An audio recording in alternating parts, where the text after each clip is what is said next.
ظاہر ہے کہ یہ انتہائی نامعقول حرکت ہے اور بہت بڑا جرم ہے اور بہت بڑا گناہ ہے.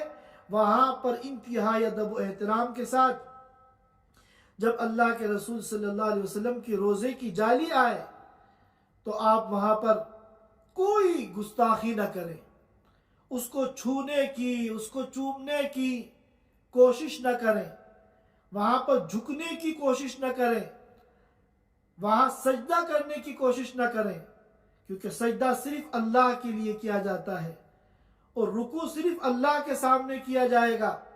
جو لوگ یہ کام وہاں کرنے کی کوشش کرتے ہیں، گرچہ وہاں لوگ کرنے نہیں دیتے، وہاں انتظامیہ موجود ہوتی ہے، یہ شرک ہے، بہت بڑا گناہ ہے، جرم ہے. اور ہمیں جب روزہ پاک کی جالی کے سامنے آئے تو انتہائی ادب اور احترام کے ساتھ صلاۃ و سلام پڑھیں. الصلاۃ والسلام علیک یا رسول اللہ، الصلاۃ والسلام علیک یا حبیب اللہ، الصلاۃ والسلام علیک یا خیر خلق اللہ. اور بھی الفاظ علماء نے، سلف صالحین نے نقل کیے ہیں اس موقع پر پڑھنے کے لیے، لیکن وہاں جو انتظامیہ کے اور پولیس کے لوگ ہوتے ہیں وہ اتنی دیر کھڑے ہونے نہیں دیتے اور آگے جو ہے بڑھا دیتے ہیں. ایک قدم آگے بڑھیں گے تو حضرت ابو بکر صدیق رضی اللہ تعالیٰ عنہ کی قبر کی جالی آئے گی، وہاں ان کو سلام کریں، السلام علیک یا خلیفۃ رسول اللہ. پھر ایک قدم آگے بڑھیں گے، حضرت عمر رضی اللہ تعالیٰ عنہ کے روزے کی جالی آئے گی، وہاں ان کو سلام کریں، السلام علیک یا امیر المومنین. اور پھر وہاں تو بھیڑ ہوتی ہے، ہٹو بچو ہوتا ہے اور پولیس والے بھی رکنے نہیں دیتے. وہاں سے آگے نکل کر اگر دعا کرنی ہے آپ کو تو آپ قبلے کی طرف رخ کر کے دعا کریں. روزہ پاک کی طرف رخ کر کے دعا کرنا یہ منع ہے، کیونکہ ہم اگر دعا جہاں بھی کریں گے مانگنا ہمیں اللہ سے ہے. لہذا قبلے آگے نکل کے، باہر نکل کے، جہاں سکون کی جگہ ہو آپ قبلے کی طرف منہ کر کے آپ دعا کر سکتے ہیں. اللہ تعالی ہم سب کو حرمین کی قدردانی کی توفیق عطا فرمائے، آداب حرمین کی رعایت کرنے کی توفیق عطا فرمائے، اور اللہ تعالیٰ اپنی مرضی کے مطابق، اپنی منشا کے مطابق، اپنے حبیب رسول اللہ صلی اللہ علیہ وسلم کے طریقے کے مطابق ہمیں حج کی، عمرے کی اور زیارت حرمین کی توفیق عطا فرمائے. وآخر دعوانا ان الحمدللہ رب العالمین. Thanks for watching. Don't forget to like, comment, share and subscribe to Al Wahid channel.